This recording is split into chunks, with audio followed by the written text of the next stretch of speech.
Hello everyone. और पिछले video modern physics part 1 में हमने ये कवर किया रेडिएशन फोर्स और रेडिएशन प्रेशर, और उस पर सेकेंड पार्ट में हमने कुछ क्वेश्चंस कवर किए थे रेडिएशन फोर्स और रेडिएशन प्रेशर से रिलेटेड। आज उसी की हम लोग कंटिन्यूएशन में अगला टॉपिक हम लोग आज कवर करने वाले हैं। आज का हम लोगों का टॉपिक है मैटर वेव और फोटो इलेक्ट्रिक इफेक्ट। तो सबसे पहले कि मैटर वेव, और इसी को हम लोग द ब्रोगली वेव भी बोलते हैं। तो ये मैटर वेव हम लोगों का क्या होता है इसको समझते हैं हम लोग। मैटर वेव में हम लोगों का जो कॉन्सेप्ट है ये द ब्रोगली के द्वारा दिया गया था, Louis Victor de Broglie. De Broglie का कहना यह है कि अगर हम लोगों का रेडिएशन अगर डबल नेचर शो कर सकता है, यानी कि वेव और पार्टिकल दोनों की तरह अगर बिहेव कर सकता है, तो कोई पार्टिकल दैट इज मैटर वो भी हम लोगों का वेव की तरह बिहेव कर सकता है। तो उसी के बेसिस पे इन्हें हाइपोथेसिस दिया कि मूविंग पार्टिकल हम लोगों का वेव लाइक कैरेक्टर शो कर सकता है अंडर सर्टेन सुटेबल कंडीशंस। और उसमें अगर रेडिएशन हम लोगों का डबल नेचर शो कर रहा है तो ये मैटर भी हम लोगों का डबल नेचर शो कर सकता है, यानी कि वेव और पार्टिकल दोनों की तरह बिहेव कर सकता है ये भी, डिपेंडिंग ऑन द सिचुएशंस। ये हम लोगों का मैटर भी रेडिएशन भी क्या है, डिपेंडिंग ऑन द सिचुएशन की रेडिएशन और कहीं पार्टिकल की तरह बिहेव करता है, कहीं वेव की तरह बिहेव करता है, डिपेंडिंग ऑन द सिचुएशंस। उसी तरह से ये पार्टिकल भी हम लोगों का depending on the situation wave की तरह भी बिहेव कर सकता है। और अगर कोई पार्टिकल जैसे फोटोन, फोटोन का हम लोग वेवलेंथ क्या पढ़ते थे, momentum photon, momentum of photon h upon lambda. तो इसी की बेसिस पे हम लोग कह सकते हैं कि जो फोटोन का वेवलेंथ है वो h अपॉन p लिखा जा सकता है। अब ये अगर हम लोगों का किसी रेडिएशन फोटोन का अगर वेवलेंथ है तो उसका ये मोमेंटम है। अब मोमेंटम अगर किसी पार्टिकल का यहाँ पर आ जाए तो उसके करस्पॉन्डिंग कुछ वेवलेंथ का वैल्यू मिल जाता है।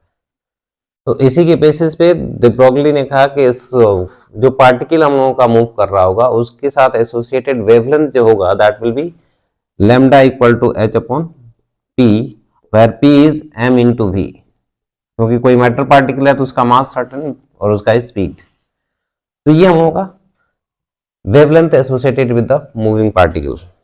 अब ये किन पार्टिकल्स के लिए हम लोगों का कंसिडरेबल हो जाता है और किन पार्टिकल्स के लिए कंसिडरेबल नहीं है उसकी बात कर रहे हैं। तो अगर हम लोग लार्ज पार्टिकल्स की बात करते हैं, अगर पार्टिकल्स लार्ज होते हैं जिसको हम लोग मैक्रोस्कोपिक पार्टिकल्स बोलते हैं, तो उनके लिए हम लोगों का जो वेवलेंथ का वैल्यू बहुत स्मॉल हो जाता है, जो कि मेजर भी नहीं हो पाता है। फॉर एग्जाम्पल कि अगर हम लोग कोई पार्टिकल ले लेते हैं, लेट अस सपोज 1 ग्राम, मास इसका 1 ग्राम ले लेते हैं, और उसमें स्पीड हम लोग मान लेते हैं उस comparable to speed of light, maximum speed, या मान लेते हैं कि जो भी हम लोगों का सी, जो कि हो नहीं सकता है, कभी मैटर पार्टिकल सी स्पीड से मूव नहीं कर सकता है, लेकिन अभी एज्यूम करते हैं कि अगर सी से ही मूव करता है, उस केस में इसका वेवलेंथ का वैल्यू कितना आ रहा है। तो यहां से वेवलेंथ का वैल्यू लिखेंगे h upon m into v. h हम लोगों का था प्लैंक्स कांस्टेंट, तो ये h का value 6.63 into 10 to the power minus 34 divided by this m is 1 gram, that is 10 to the power minus 3। भाई 1 ग्राम हम लोगों का इतना केजी, और v क्या वैल्यू हम लोगों का c अगर मान रहे हैं तो it is 3 into 10 to the power 8 metre per second. तो उस केस में हम लोगों का ये वेवलेंथ कितना आया, तो ये ऊपर गया हम लोगों का -3 + 5, तो 6.63 divided by 3 into 10 to the power minus 39, और ये हम लोगों का 2.21 इतना मीटर। अब ये इतना छोटा वेवलेंथ है कि इसको मेजर करना बहुत मुश्किल, ये मेजर नहीं हो सकता, इतना छोटा वेवलेंथ है।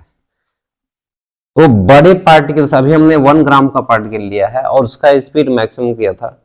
अब स्पीड अगर हम लोग कम करते जाएंगे, कितना कम कर सकते हैं भाई, 1 मीटर पर सेकेंड। मान लेते हैं 1 ग्राम का पार्टिकल था, 1 मीटर पर सेकेंड से मूव कर रहा है, तो उस केस में हम लोगों का 1 मीटर पर सेकेंड अगर इसको लेते हैं तो ये हम लोगों का वैल्यू कितना आ गया, ये 10 टू पावर माइनस 31, तो 6.63 into 10 to the power minus 31 metre. फिर भी बहुत स्मॉल है ये, अभी भी हम लोगों का इतना स्मॉल है कि ये मेजर करना मुश्किल है।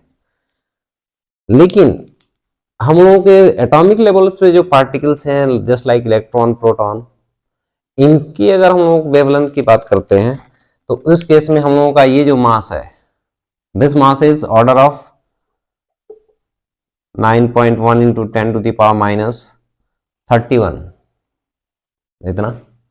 और पार्टिकल का स्पीड कंपेरेबल टू सी, और सी ही मान लेते हैं अगर इलेक्ट्रॉन का भी स्पीड, c/2 मान लेते हैं, और सी ही अगर रखते हैं हम लोग 3 इंटू 10 टू द पावर 8, तो उस केस में हम लोगों का ये जो वैल्यू आएगा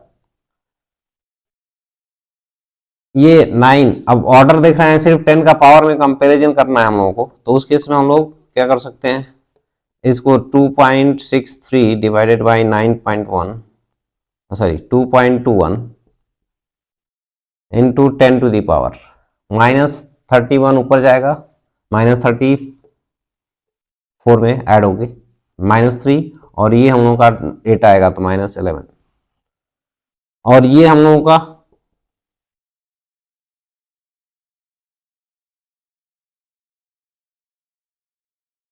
इसको अप्रोक्सीमेटली 10 अगर ले लेते हैं तो उस केस में हम लोगों का ये 2 into 10 to the power minus 12 के अराउंड। अब ये 12 मीटर इस ऑर्डर में आ गया, यानी कि अब वेवलेंथ छोटा है लेकिन इसको मेजर किया सकता है, क्योंकि हम लोगों का लाइट का वेवलेंथ भी किस ऑर्डर का आता है, 10 टू द पावर माइनस 10।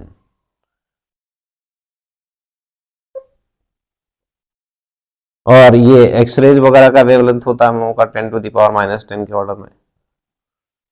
तो ये हम लोगों का मेजरेबल अब हो जाता है। इसीलिए हम लोग कहते हैं कि जो एटॉमिक लेवल से पार्टिकल हैं उनके लिए जो वेवलेंथ है वो हम लोगों का मेजरेबल होता है, लेकिन माइक्रोस्कोपिक पार्टिकल्स का जो वेवलेंथ है वो बहुत ही स्मॉल होता है, विच इज बियॉन्ड मेजर।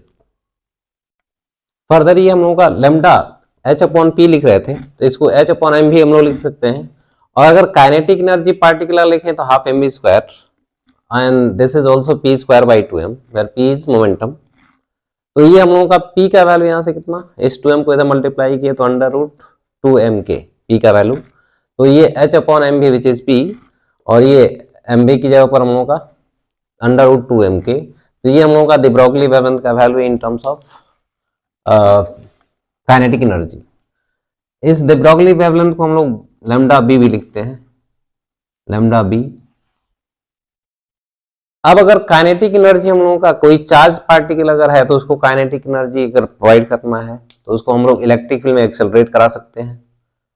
और इलेक्ट्रिक फील्ड में कोई चार्ज पार्टिकल को अगर रेस्ट से एक्सेलरेट कराएंगे, तो लेट अस सपोज कि यहाँ रेस्ट पर है, इसको यहाँ से रिलीज करेंगे तो ये इलेक्ट्रिक फील्ड के डायरेक्शन में इससे फोर्स लगेगा, विच इज Q इंटू ई। अब ये फोर्स d डिस्टेंस तक अगर हम लोगों का ये ट्रेवल करता है तो d डिस्टेंस के बाद इसका वेलोसिटी v, यानी कि kinetic energy half mv square. तो उस केस में हम लोगों का यहाँ पर kinetic energy half mv square का वैल्यू कितना, that is net work done on this. तो नेट वर्क डन कितना, Q into E into D. और यहाँ से यहाँ के बीच में हम लोगों का इलेक्ट्रिक फील्ड का पोटेंशियल डिफरेंस, जहाँ इलेक्ट्रिक फील्ड होगा वहाँ पोटेंशियल डिफरेंस भी है, तो यहाँ से यहाँ के बीच में पोटेंशियल डिफरेंस का वैल्यू कितना, तो E into D uniform field में। तो ये हम लोग का potential difference E into D, और ये वर्क डन QED, और E इंटू डी को हम लोग लिख सकते हैं क्या, V। तो किसी पार्टिकल को रेस्ट से एक्सेलरेट कराते हैं तो उसका काइनेटिक एनर्जी कितना आता है, Q इंटू डेल्टा V या V, V is potential difference. अब इसका वैल्यू अगर पुट करते हैं यहाँ पर तो ये हम लोगों का de Broglie वेवलेंथ का value lambda be equal to h/2m/q into v. ये पार्टिकल हम लोगों का अगर इलेक्ट्रॉन हो जाता उस केस में, तो इलेक्ट्रॉन के लिए हम लोग कह सकते हैं कि मास ऑफ इलेक्ट्रॉन और चार्ज इलेक्ट्रॉन का, मास, चार्ज और h, ये सारा फिक्स वैल्यू है। दैट मीन्स कि सिर्फ ये हम लोगों का v चेंज होगा गिवन इलेक्ट्रॉन के लिए, तो उसके de Broglie वेवलेंथ अलग अलग होगा। तो for electron lambda E which is h/√2 mass of electron into charge which is E into V। भाई मास ऑफ इलेक्ट्रॉन हम लोगों का 9.1 इंटू 10⁻31 kg और चार्ज 1.6 इंटू 10⁻19। अब इन सब के वैल्यूज अगर पुट कर दें तो ये वैल्यू हम लोगों का पुट करने के बाद सिंप्लीफाई करेंगे तो it is coming out to be 150/V under root approximately इतना एंगस्ट्रॉम, या इसी को हम लोग लिख सकते हैं 12.27 divided by under root V, इतना एंगस्ट्रॉम। ये प्रोटॉन के लिए कितना, तो भाई प्रोटॉन का चार्ज हम लोगों का पॉजिटिव इलेक्ट्रॉन के चार्ज के बराबर ही होता है और मास ऑफ प्रोटॉन, अब इसको जब मास ऑफ प्रोटॉन हम लोगों का होता है 1.67 into 10 power minus, mass of proton 1.67 into 10 to the power minus 27, ये मास ऑफ प्रोटॉन होता है। अब इसका वैल्यू और चार्ज हम लोगों का 1.6 इंटू 10 पावर माइनस 19, इनके वैल्यूज पुट करते हैं तो उस केस में ये हम लोगों का approximately 0.286 divided by under root V, इतना एंगस्ट्रॉम, और इसको अप्रोक्सीमेटली 0.3 हम लोग लिख सकते हैं फॉर कैलकुलेशन। इसको भी हम लोग 12.27 की जगह पर 12.3 लिख सकते हैं। प्रोटॉन, अब इसमें अल्फा पार्टिकल अगर हम लोगों का है तो अल्फा पार्टिकल का, तो अल्फा पार्टिकल का मास अगर देखेंगे तो 4 टाइम्स मास ऑफ प्रोटॉन, और ड्यूटेरॉन के लिए ड्यूटेरॉन का जो मास होता है, मास of deuteron is 2 times mass of proton,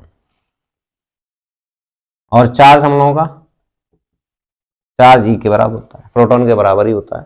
तो उस केस में हम लोगों का लैम्डा ड्यूटेरॉन के लिए अगर लिखेंगे तो H upon under root 2 into mass of deuteron is 2 times mass of proton into E into V, ये 2 टाइम्स, दैट मीन्स कि इस 2 को अगर छोड़ दें तो ये वैल्यू हम लोगों को बिल्कुल यही लिखा हुआ है। अब इस 2 के बाद हम लोग का रूट 2, यानी कि इसमें अगर रूट 2 से हम लोग डिवाइड कर देते हैं, रूट 2 इज 1.414, 1.4 से अगर डिवाइड करेंगे तो इट इज अप्रोक्सीमेटली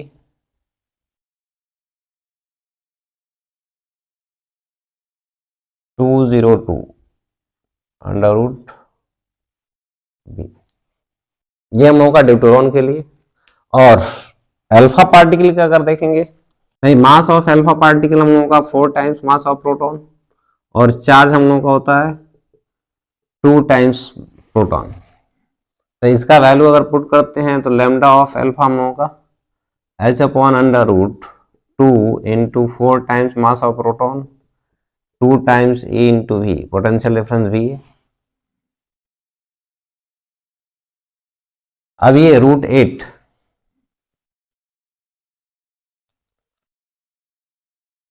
भाई ये जो अभी हम लोगों का था, इस 4 को हटा देते हैं तो इसका वैल्यू अभी हम लोग लिखे थे 202, और 4 का रूट बाहर आएगा तो 2 होगा, 2 से इसमें डिवाइड करेंगे तो इट इज 101, तो ये अप्रोक्सीमेटली हम लोगों का 101 0 पॉइंट अंडर रूट V, इतना ये एंगस्ट्रॉम, सारा हम लोगों का एंगस्ट्रॉम में है, ये भी हम लोगों का इतना एंगस्ट्रॉम है। तो ये हम लोगों का अल्फा पार्टिकल के लिए दी ब्रॉगली वेवलेंथ का वैल्यू, ये था हम लोगों का ड्यूटेरॉन के लिए, ये है हम लोगों का प्रोटॉन के लिए। ये नेक्स्ट फॉर गैस मॉलिक्यूल्स, किसी गैस मॉलिक्यूल का जो काइनेटिक एनर्जी होता है हम लोगों का किसी एब्सोल्यूट टेम्परेचर T पर, दैट इज 3/2 kT, ये थर्मोडायनेमिक्स में हम लोग पढ़ते हैं, गैस मॉलिक्यूल का काइनेटिक एनर्जी 3/2 kT। अब ये काइनेटिक एनर्जी अगर ये है तो इसके लिए द ब्रॉगली वेवलेंथ का वैल्यू कितना हो गया, H upon under root 2m into K, और K का वैल्यू होगा ये 3/2, तो अगर इसको पुट करते हैं 3/2 kT तो ये हम लोगों का H upon under root 2m 3 times KB into T, where this k is Boltzmann constant, ये हम लोगों का बोल्ट्जमैन कांस्टेंट, और जिसका वैल्यू हम लोगों का 1.38 into 10 power minus 23, 1.38 into 10 to the power minus 23, and this is joule per kelvin. तो ये de Broglie वेवलेंथ हम लोगों का किसके लिए हो गया, किसी गैस मॉलिक्यूल के लिए, फॉर थर्मल न्यूट्रॉन्स। भाई थर्मल न्यूट्रॉन्स हम लोग किसको बोलते हैं, न्यूट्रॉन हम लोगों का न्यूट्रल होता है, इसलिए काइनेटिक एनर्जी उसको जब प्रोवाइड करना होता है तो उसको हम हीट देते हैं, यानी टेम्परेचर उसका बढ़ाते हैं। तो ये हम लोगों का ये भी एक गैस मॉलिक्यूल की तरह ही बिहेव करता है, इसलिए थर्मल न्यूट्रॉन इसको कहा जाता है, क्योंकि इसको थर्मल एनर्जी प्रोवाइड करते हैं हम लोग काइनेटिक एनर्जी प्रोवाइड करने के लिए, क्योंकि इसमें चार्ज नहीं है इसलिए इसको इलेक्ट्रिक फील्ड में एक्सेलरेट नहीं कराया जा सकता है, तो इसलिए इसको हम लोग थर्मल न्यूट्रॉन्स बोलते हैं। और इसका काइनेटिक एनर्जी जो होता है this is k B into t, thermal neutrons के लिए काइनेटिक एनर्जी का value, that's why lambda n for thermal neutrons it is h upon under root 2 mass of neutron into kinetic energy is k B into t. ये temperature अगर बढ़ता है हम लोगों का चेंज होता है तब हम लोगों का ये वेवलेंथ का वैल्यू चेंज होगा। जब इसको कैलकुलेट करते हैं तो ये लगभग हम लोगों का अप्रोक्सीमेटली इतना आता है। के लिए जो de Broglie वेवलेंथ है inversely proportional to square root of absolute temperature, this imply that lambda n into root t equal to constant. अभी हम लोग de Broglie वेवलेंथ का डिस्कशन जो कर रहे थे उस पर कुछ एग्जाम्पल्स हम लोग देखते हैं, जिसमें पहला सब लोगों का एग्जाम्पल ये है कि यूनिफॉर्म इलेक्ट्रिक फील्ड ई में एक इलेक्ट्रॉन को रेस्ट से रिलीज किया गया एट इक्वल टू 0, तो इसका de Broglie वेवलेंथ हम लोगों का आफ्टर टाइम t कितना है ये बताना है। तो हम लोग मान लेते हैं कि t इक्वल टू 0 पर अगर यहाँ रिलीज किए तो ये अब इलेक्ट्रॉन इलेक्ट्रिक फील्ड में फोर्स इस डायरेक्शन में लग रहा होगा, this is force on electron, और ये आफ्टर टाइम t हम लोगों का यहाँ पर आकर के कुछ वेलोसिटी गेन कर गया v, तो इसका मोमेंटम हम लोग कह सकते हैं m into v, and this is at t equal to t. That means कि इस डायरेक्शन में इसका एक्सेलरेशन हम लोगों को कितना हो गया, फोर्स का वैल्यू हम लोग लिख सकते हैं इलेक्ट्रिक फील्ड का मैग्नीट्यूड इनटू चार्ज, एक्सेलरेशन का value f e upon m, and this is e into electric field divided by mass of electron. तो टी टाइम बाद वेलोसिटी हम लोगों को कितना हो गया ए इंटू टी, क्योंकि इनिशियल वेलोसिटी 0 है, इट इज ए का वैल्यू ये है electric field into charge into time t divided by m. That's why the Broglie wavelength after time t is lambda is h upon m into v, और m into v का value देखेंगे तो it is h upon e into electric field into time, force into time interval, this equal to change in momentum।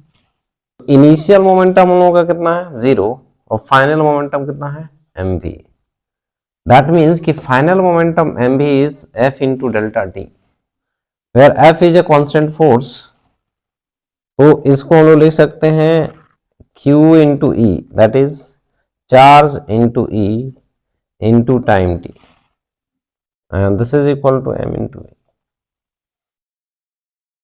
तो यानी कि momentum यहां से आ गया, उस केस में हम लोगों का लैम्डा का वैल्यू h अपॉन एम भी, और ये एम बी का वैल्यू हम लोग कितना है h upon e into electric field into time. अब इसी में पूछ ले कि अगर ये de Broglie वेवलेंथ इस इंस्टेंट पर किस रेट से चेंज हो रहा है, तो रेट चेंज होने का रेट हम लोग क्या बोलेंगे, तो d lambda by d t, तो rate d lambda by d t, this is the rate at which de Broglie wavelength is changing.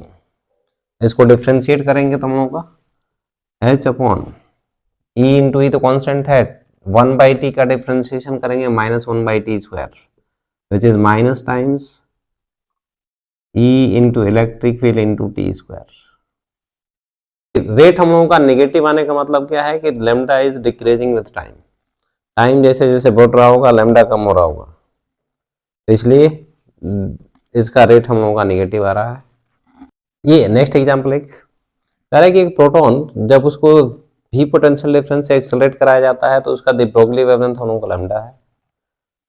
तो अगर अल्फा पार्टिकल को सेम पोटेंशियल डिफरेंस से अगर एक्सेलरेट कराते हैं तो उसका दि ब्रोगली वेवलेंथ कितना आएगा, ये हमको फाइंड आउट करना है। तो हम लोगों का de Broglie wavelength proton which is h upon under root 2 mass of proton into charge e into v लिख सकते हैं, and this is given lambda. और सेम पोटेंशियल डिफरेंस से अगर हम लोग अल्फा पार्टिकल को एक्सेलरेट कराते हैं तो h upon 2 times mass of alpha, तो मास ऑफ अल्फा की जगह पर 4 times mass of proton into charge 2e into same potential difference v।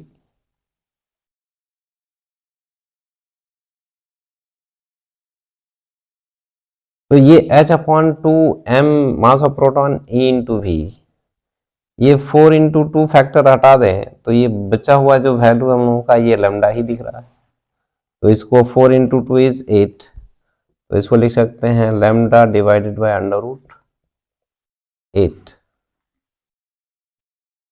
इस 4 इंटू 2 को छोड़ दें तो ये हम लोगों का lambda divided by under root 8। ये नेक्स्ट एग्जांपल एक चार्ज पार्टिकल एक्स के अलॉन्ग मूव कर रहा था विथ वेलोसिटी वी नॉट, और ये इंटर करता है कि यूनिफॉर्म मैग्नेटिक फील्ड में जो कि पॉजिटिव वाई डायरेक्शन में अप्लाई किया गया है, और ये x equal to x greater than 0 के लिए हम लोगों का इलेक्ट्रिक फील्ड अप्लाई किया हुआ था।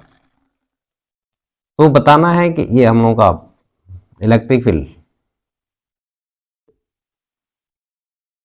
वर्टिकली अपवर्ड, अब इसमें ग्रेविटी हम लोगों का नहीं है, ग्रेविटी इज नेग्लेक्टेड। उस केस में हम लोग कह रहे हैं कि यहाँ पर इसका t इक्वल टू 0 पर ये हम लोगों का इंटर करता है इलेक्ट्रिक फील्ड में, तो t टाइम बाद इसका दि ब्रोगली वेवलेंथ कितना होगा ये हमको फाइंड आउट करना है।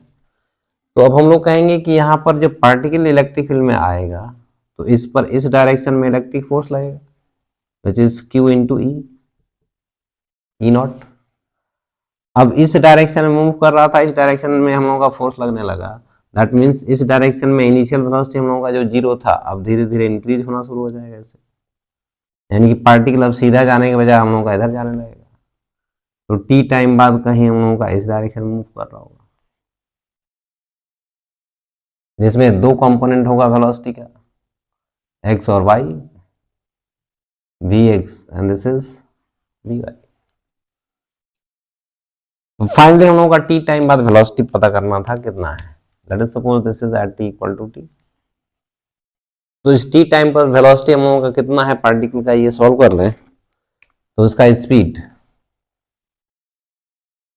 तो इस डायरेक्शन में हम लोग कह सकते हैं कि vx, इस डायरेक्शन में कोई एक्सेलरेशन नहीं है, ux प्लस, इसमें एक्सेलरेशन हम लोगों का नहीं है तो vx का वैल्यू कितना हो गया v नॉट, और vy का वैल्यू कितना हो गया, तो इनिशियल वेलोसिटी इस डायरेक्शन में 0 था plus a y into t, a y का वैल्यू कितना है, तो force divided by mass, that is q into e not divided by mass into time t, this is v y. तो velocity का जो मैग्नीट्यूड है वो कितना हो गया, it is v x square plus v y square, and this is finally v not square plus this much square q e not into T divided by m का square. तो v मिल गया। तो फाइनली हम लोगों का de Broglie wavelength का value after time t h upon m into v, इस v का वैल्यू यहां पुट कर देते हैं, h अपॉन m v नॉट square plus q e not into t by m whole square under root.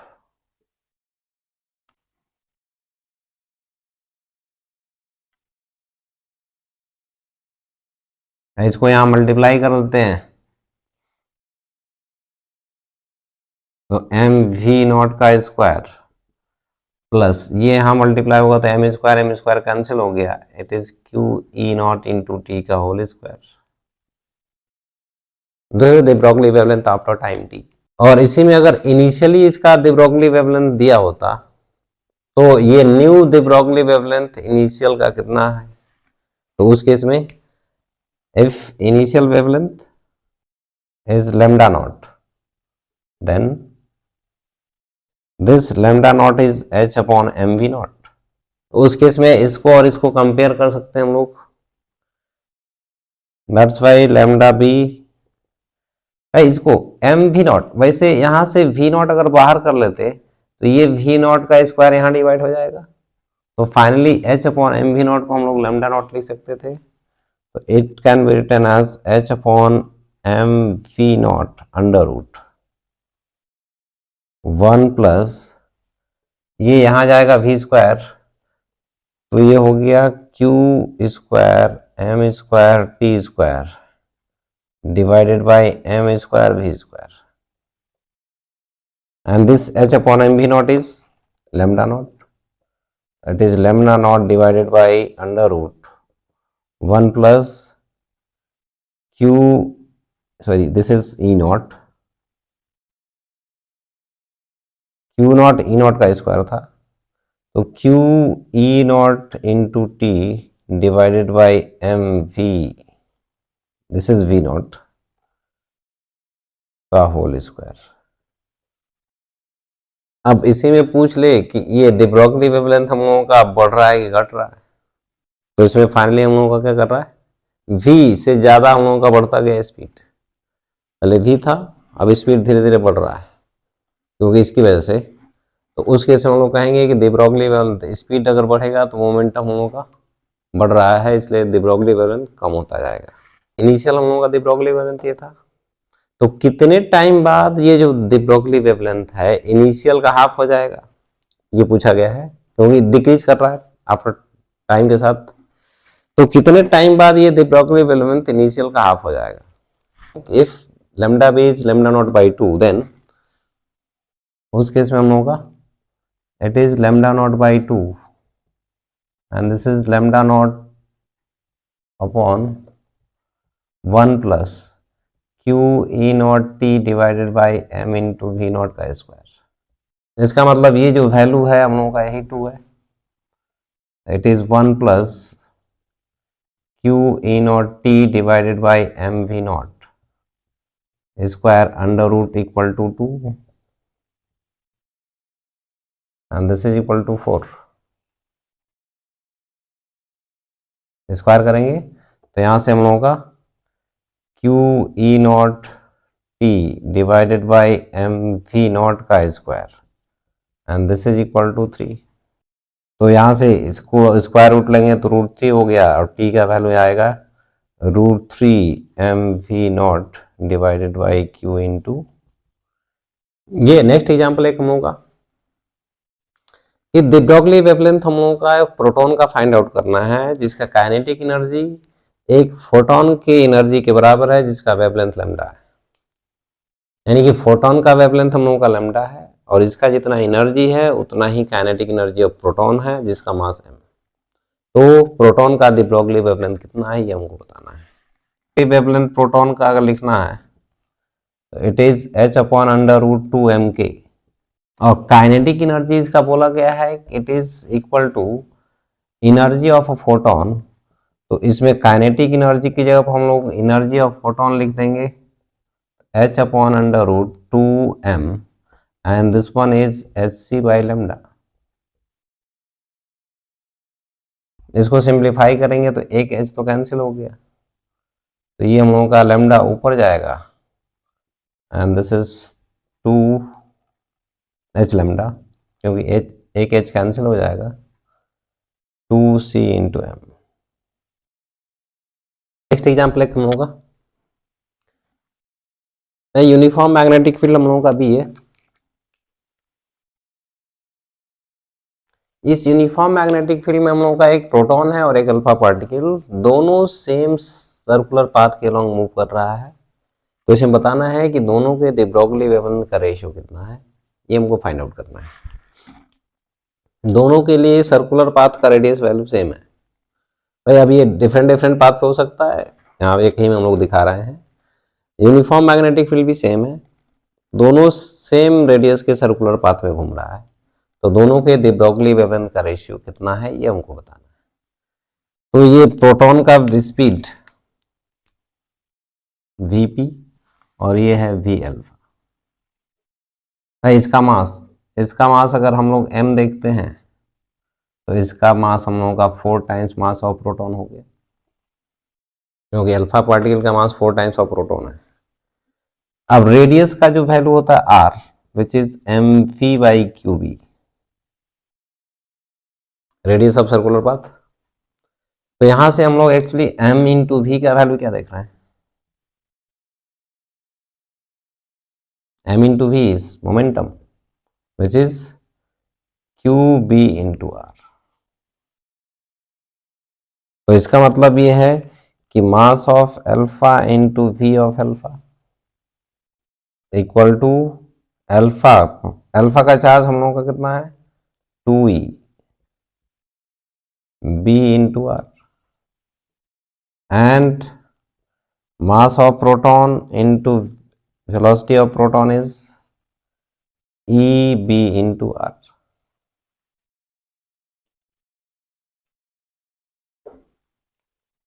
तो अब यहां से हम लोग कहेंगे द ब्रोगली वेवलेंथ का वैल्यू कितना है, तो लैम्डा ऑफ प्रोटॉन और alpha particle, this one is h upon mass of alpha velocity of alpha divided by h upon mass of proton velocity of proton. तो lambda alpha upon lambda p, sorry this is p, ये mass of proton velocity of proton divided by mass of alpha into velocity of alpha. यहां से ई b into r है और ये 2 times e b into r है, तो this is e b into r divided by 2 e b into r which is finally 1/2। Next question हम लोग का क्या है कि थर्मल न्यूट्रॉन का de Broglie वेवलेंथ लेमडा है 27 डिग्री सेल्सियस पर, तो λ/2 हम लोगों का किस टेम्परेचर पर होगा ये हमको बताना है। de Broglie wavelength thermal neutron के लिए हम लोग क्या लिखे थे, h upon under root 2 mass of neutron k B into T, और फॉर गिवन न्यूट्रॉन हम लोगों का ये सब बड़ा वैल्यू कांस्टेंट था, तो उस केस में under root T into lambda equal to constant, ये हुआ था। यानी कि हम लोगों का लेमडा चेंज होगा जब टी चेंज होगा। तो यहाँ 2 टेम्परेचर के लिए हम लोगों का दिया गया है भाई, टी हम लोगों का सेकेंड टेम्परेचर कितना था वो नहीं पता है, अंडर रूट इंटू λ/2 ये दिया है, इक्वल टू इनिशियली टेम्परेचर हम लोगों का कितना है, अब ये डिग्री सेल्सियस में है तो इसको केल्विन में जब कन्वर्ट करेंगे तो ये हो गया 300 केल्विन इंटू लेमडा। तो यहाँ से हम लोगों का लेमडा कैंसिल हो गया और टी का वैल्यू अगर देखेंगे तो कितना हो गया 4 इंटू 300 इतना केल्विन, यानी 1200 केल्विन। और अगर इसको हम लोग डिग्री सेल्सियस में लिखेंगे तो इट इज 927 डिग्री सेल्सियस। इसमें 273 माइनस कर देंगे हम लोग, तो 273 माइनस कर दिए तो ये 927 डिग्री सेल्सियस हम लोगों को मिल गया। ये नेक्स्ट थिंग हम लोगों का properties of matter wave. Matter wave की प्रॉपर्टीज क्या क्या होती हैं इसको हम लोग देखते हैं। तो यहाँ पर जो मैटर वेव होता है वो different from the continuous wave, जो भी हम लोग अभी तक वेव सुनते हैं या इलेक्ट्रोमैग्नेटिक वेव, ये इससे हम लोगों का डिफरेंट होता है। अगर कोई भी पार्टिकल मूव करता है, चाहे वो चार्ज पार्टिकल हो या अनचार्ज पार्टिकल हो, उसके साथ एक वेव एसोसिएटेड होगा according to de Broglie hypothesis. That means कि ये हम लोगों का चार्ज पार्टिकल हो या अनचार्ज पार्टिकल हो, सबके साथ ही ये वेव एसोसिएटेड होगा। That means it is independent of charge. और अगर ये इंडिपेंडेंट ऑफ चार्ज हो गया दैट मीन्स कि it is not an electromagnetic wave. अब ये इलेक्ट्रोमैग्नेटिक वेव नहीं है, it is not an electromagnetic wave, क्योंकि ये चाहे चार्ज पार्टिकल हो या अनचार्ज उससे रिलेटेड होता है या उसके साथ एसोसिएटेड होता है। दूसरा, अब ये कंटिन्यूअस वेव एक नहीं है।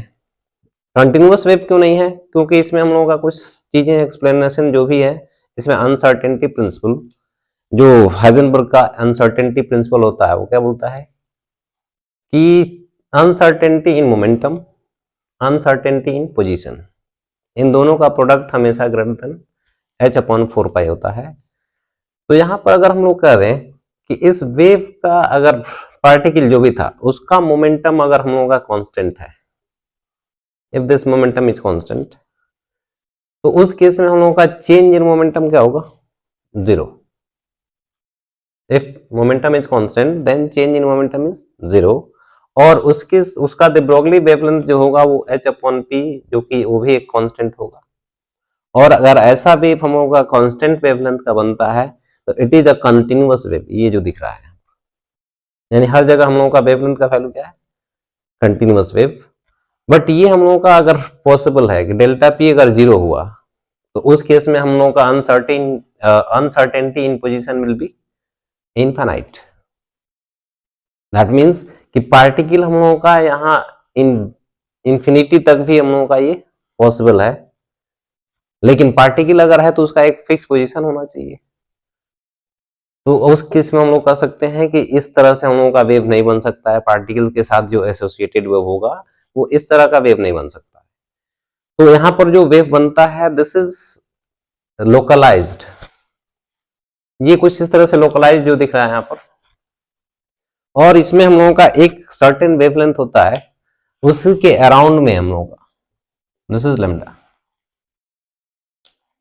यानी कि अगर हम लोग कहते हैं कि पार्टिकल का पोजीशन ये है, तो मेन वेवलेंथ हम लोगों का जो उसके साथ एसोसिएटेड होगा वो लैम्डा होगा, and there would not be a single wavelength. अब इसमें एक सिंगल वेवलेंथ नहीं होना चाहिए, क्योंकि अब ये हम लोगों का पॉसिबल तो है नहीं। तो जब डेल्टा एक्स फाइनाइट होगा तो उस केस में हम लोगों का इसमें जो अनसर्टेनिटी है, मतलब ये फिक्स नहीं है कहां पर पार्टिकल हो सकता है, तो उस केस में हम लोगों का मोमेंटम में भी अनसर्टेनिटी आएगा।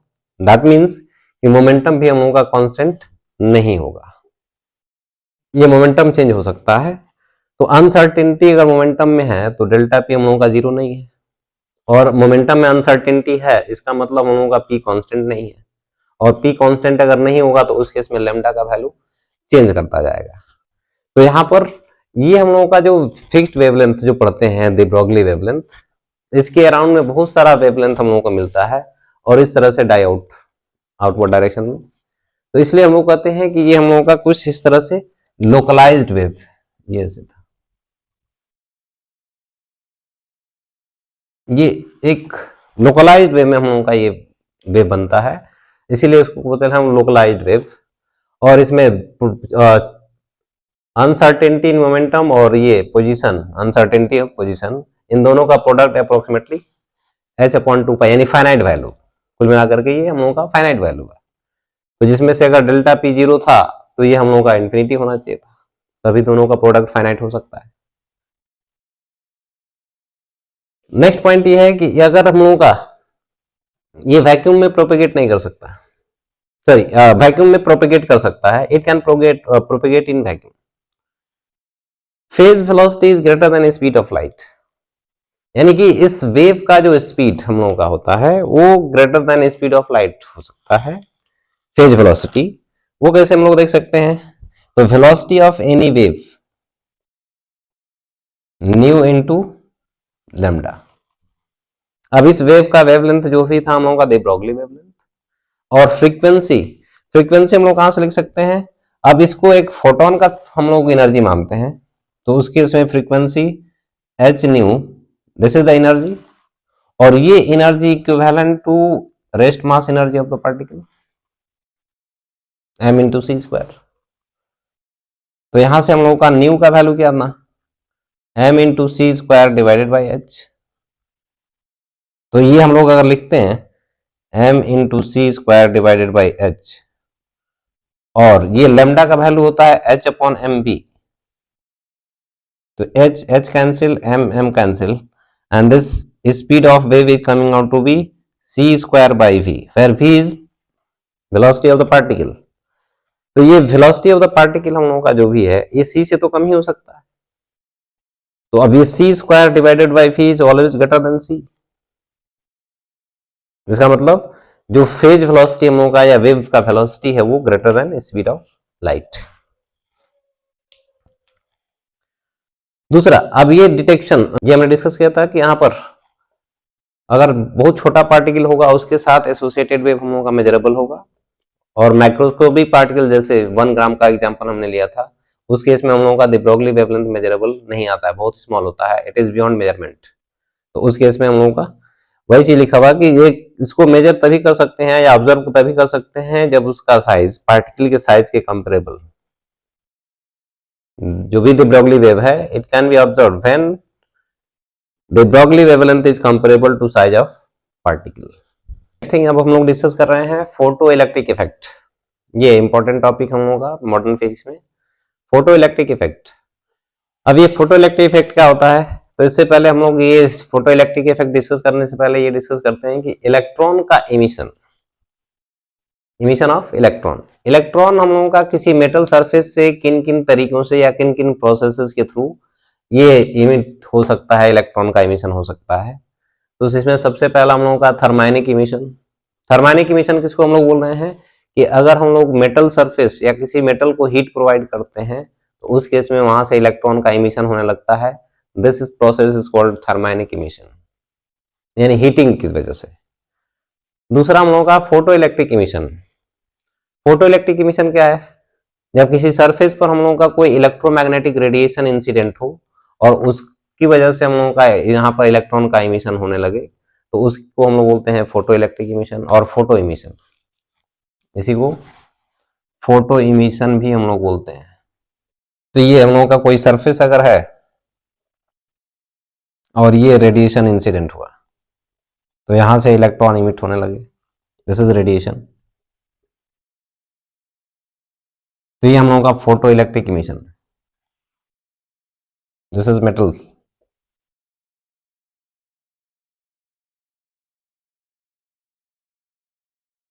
फील्ड इमिशन क्या है, तो किसी मेटल सरफेस को एक स्ट्रॉन्ग इलेक्ट्रिक फील्ड में अगर रखा जाए, जैसे यहां पर इस तरह से हम लोग इलेक्ट्रिक फील्ड अगर अप्लाई करते हैं, दिस इज इलेक्ट्रिक फील्ड, तो इसमें जो इलेक्ट्रॉन हम लोगों के हैं, इन इलेक्ट्रॉन्स पे जो फोर्स लगेगा वो है E इंटू ई। इस इलेक्ट्रॉन पर भी, इस इलेक्ट्रॉन पर भी, इस इलेक्ट्रॉन पर भी,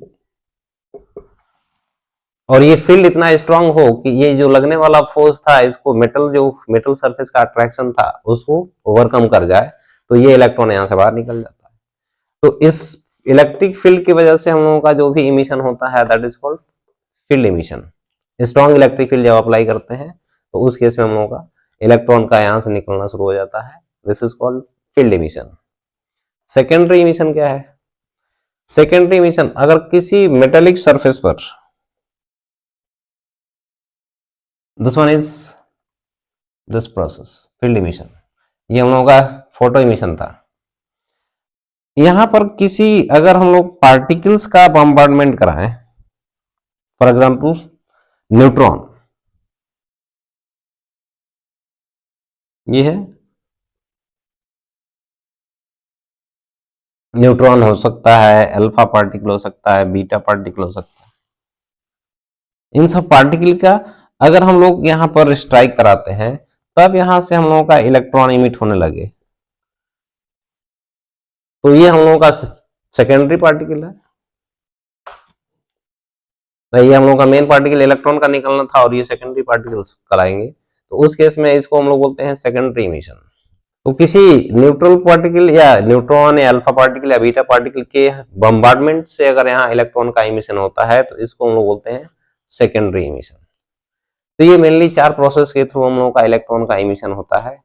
और फोटो इलेक्ट्रिक इफेक्ट हम लोग किसको बोल रहे थे, जब किसी रेडिएशन की वजह से, ये वाला प्रोसेस यही हम लोग इसमें पढ़ने वाले हैं इस टॉपिक में। तो रेडिएशन की वजह से जब इलेक्ट्रॉन का इमिशन होता है उसको हम लोग बोलते हैं फोटो इलेक्ट्रिक इमिशन और फोटो इमिशन। तो इसको हम लोग डिस्कस करेंगे अब थोड़ा सा डिटेल में, और इसमें क्या क्या चीजें और रिक्वायरमेंट है उसको देखते हैं हम लोग। ये फोटो इलेक्ट्रिक इफेक्ट और फोटो इमिशन, इसी को हम लोग फोटो इमिशन भी बोल रहे हैं। तो जब किसी रेडिएशन की वजह से, अगर रेडिएशन इंसिडेंट होता है मेटल सरफेस पर, वहां से अगर इलेक्ट्रॉन हम लोग के निकल रहे हैं, दिस फिनोमिनन और this process is known as photo emission और फोटो इलेक्ट्रिक इफेक्ट। अब ये फोटो इलेक्ट्रिक इफेक्ट होने के लिए क्या क्या कंडीशन होती हैं? तो सबसे पहले कि यहाँ पर मेटल में हम लोगों के बहुत सारे मेटल अगर है तो इसमें बहुत सारे फ्री इलेक्ट्रॉन्स हैं, तो फ्री इलेक्ट्रॉन्स हम लोगों का रैंडमली मेटल में मूव कर सकते हैं जैसे उधर, लेकिन इस सरफेस को छोड़ करके निकल नहीं सकते। क्यों? क्योंकि जैसे ही हम लोगों का ये इलेक्ट्रॉन सरफेस को छोड़कर निकलेगा तो इस पे पॉजिटिव चार्ज डेवलप होगा, और ये पॉजिटिव चार्ज के अट्रैक्शन की वजह से फिर से पुल कर लिया जाएगा। इसलिए हम लोगों को सरफेस को छोड़ करके ये बाहर नहीं निकल पाता है अनटिल अनलेस कि इसको एक सर्टेन अमाउंट ऑफ एनर्जी ना मिले। तो किसी मेटल सरफेस से किसी इलेक्ट्रॉन को या कोई इलेक्ट्रॉन को निकालने के लिए मिनिमम अमाउंट ऑफ एनर्जी जो रिक्वायरमेंट होता है, that is called work function of the metal. This one is called work function. This is denoted by phi, या कहीं कहीं हम लोग W से भी डिनोट करते हैं वर्क फंक्शन को। ये वर्क फंक्शन हम लोग का किसी मेटल का वर्क फंक्शन हम लोग किसी मेटल से इलेक्ट्रॉन को निकालने के लिए मिनिमम अमाउंट ऑफ एनर्जी कितना चाहिए, that minimum amount of energy is called work function of the metal. That is the minimum energy required for electron to emit an electron from metal surface. अब यहां पर photo emission होने के लिए हम होगा इस रेडिएशन का जो फ्रीक्वेंसी होगा न्यू, रेडिएशन ऑफ जो फ्रीक्वेंसी है वो एक सर्टेन मिनिमम फ्रीक्वेंसी से हमेशा ग्रेटर होना चाहिए, तभी हम लोगों का इलेक्ट्रॉन का इमिशन होता है। उसके बिलो अगर फ्रीक्वेंसी होता है तो इलेक्ट्रॉन का इमिशन नहीं होता है। That minimum required frequency is called threshold frequency. और उस थ्रेशोल्ड फ्रीक्वेंसी की और उसका जो करस्पॉन्डिंग वेवलेंथ आएगा, क्योंकि रेडिएशन अगर है तो उसका फ्रीक्वेंसी और वेवलेंथ दोनों है, तो थ्रेशोल्ड फ्रीक्वेंसी के करस्पॉन्डिंग जो वेवलेंथ का वैल्यू होता है that is called threshold wavelength. So this frequency should be greater than nu naught. This nu naught is called threshold frequency.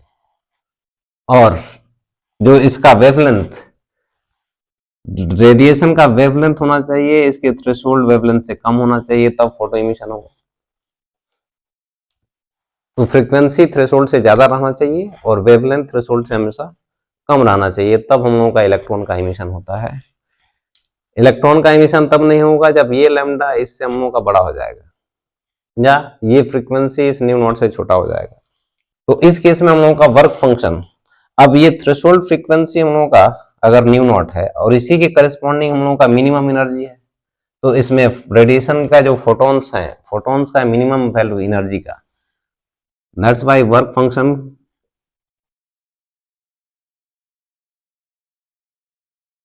Phi equal to this is h nu naught और it is hc by lambda not.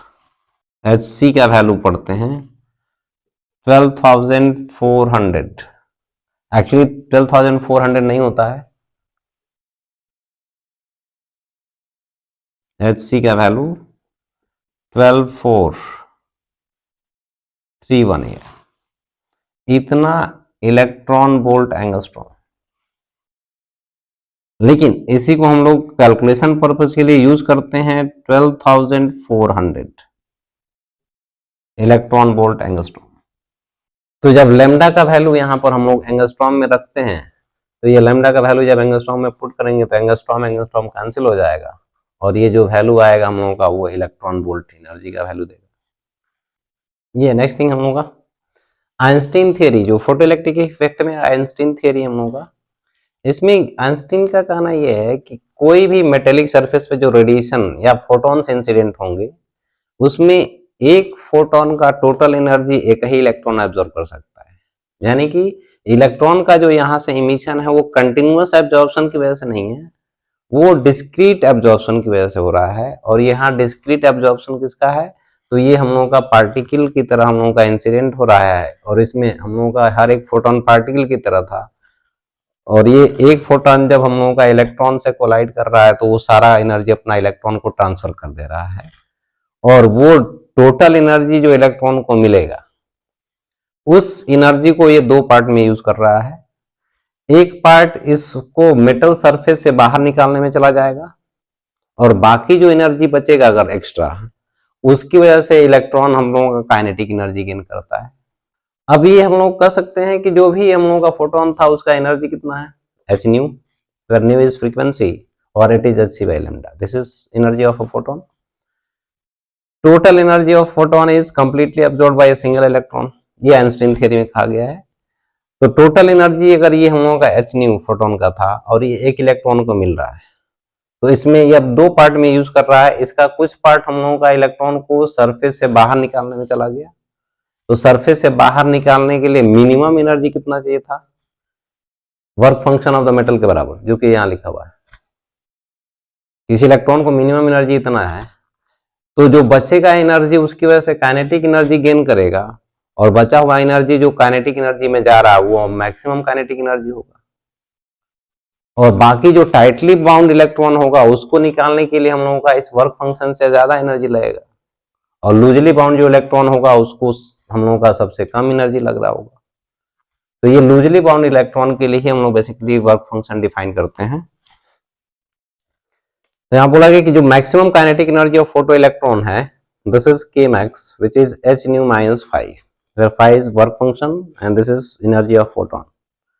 और बाकी जो tightly bound electron होंगे उनका kinetic energy इस k max से कम होगा। That means कि जितने इलेक्ट्रॉन यहाँ निकल रहे हैं, these are called photo electrons. इन इलेक्ट्रॉन्स को हम लोग फोटो इलेक्ट्रॉन्स बोलते हैं। तो ये फोटो इलेक्ट्रॉन्स का जो एनर्जी है ये 0 से लेके k मैक्स के बीच में हो सकता है सभी इलेक्ट्रॉन के लिए, क्योंकि हर एक इलेक्ट्रॉन का काइनेटिक एनर्जी यहां सेम नहीं है। तो kinetic energy of electron varies between 0 and k max।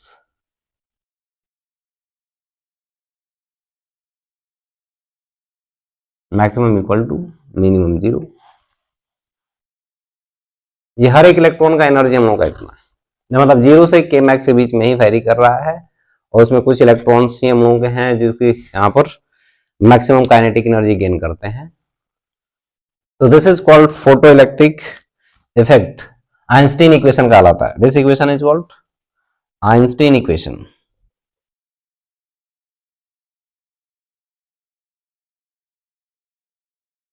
के मैक्स, अब के मैक्स अगर पता चल गया तो उस केस में हम लोग कह सकते हैं कि इलेक्ट्रॉन का मैक्सिमम वेलोसिटी कितना होगा वो निकाल सकते हैं यहां से। Half m v max square equal to k max and this is h nu minus 5।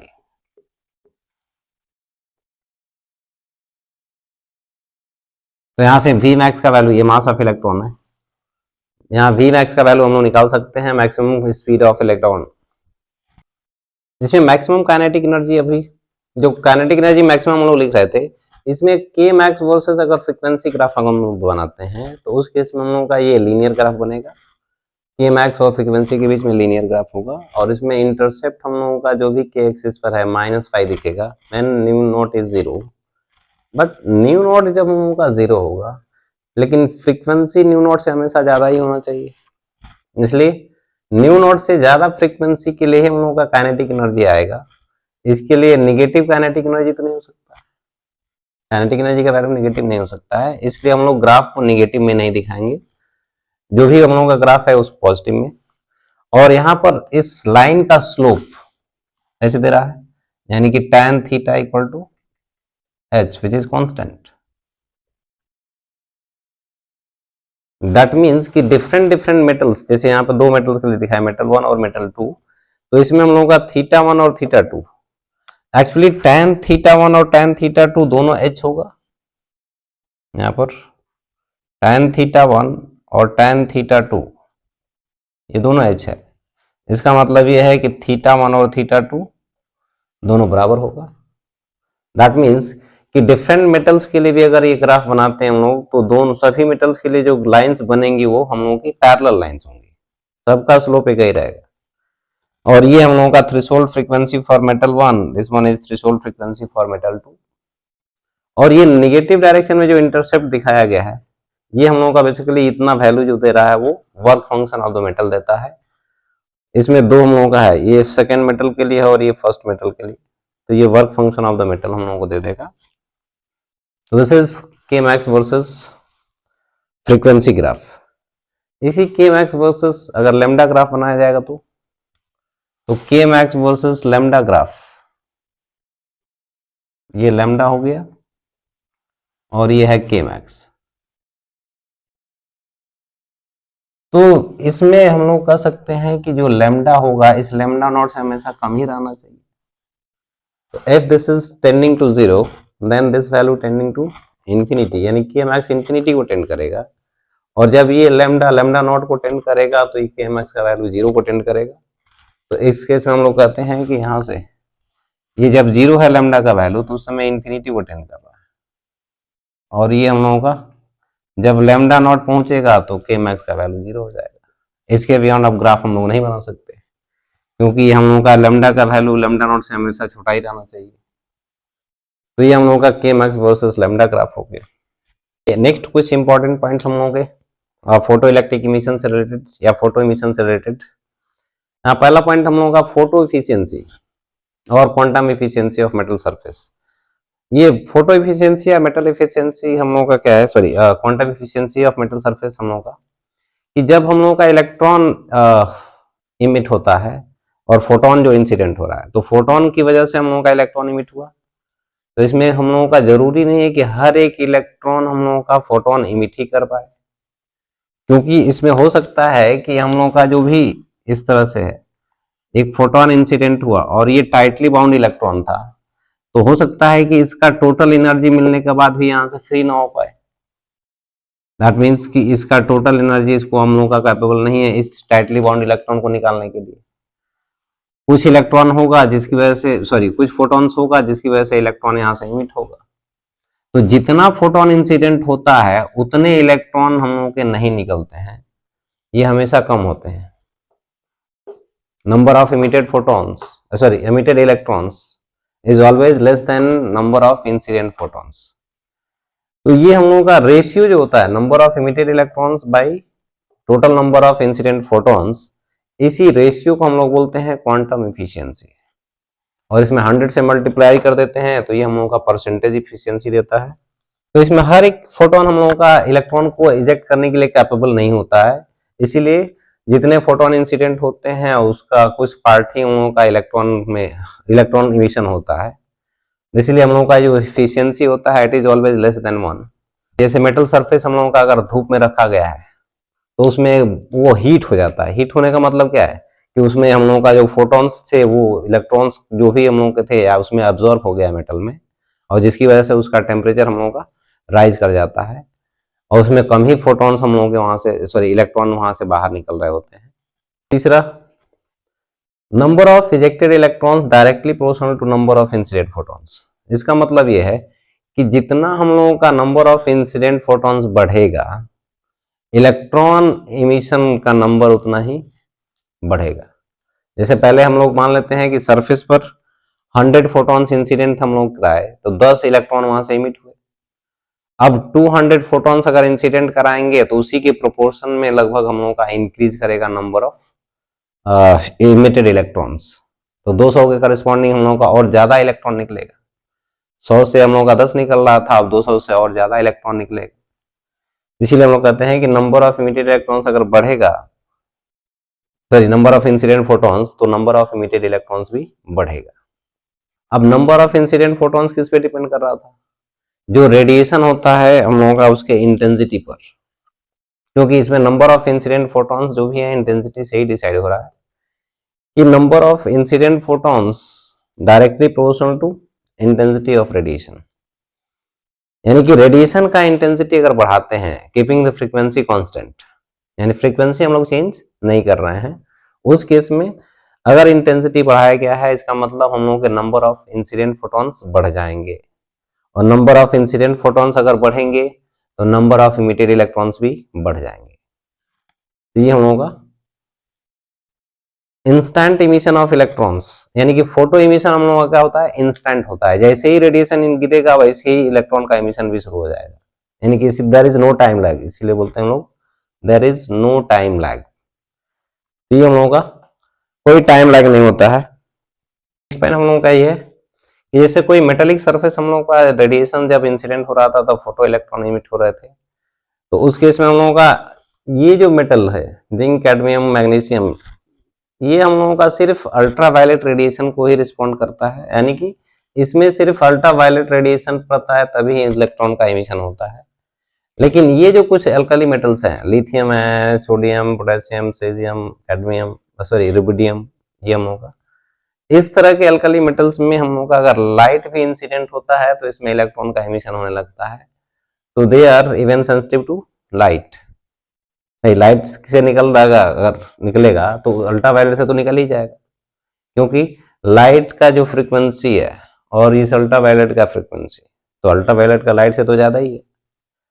लेकिन ये हम लोगों का अल्ट्रावायलेट रेडिएशन से ही इसमें निकलता है, लाइट से नहीं निकलता है। तो ये हम लोग का अल्ट्रावायलेट रेडिएशन को रिस्पॉन्ड करते हैं ये सब।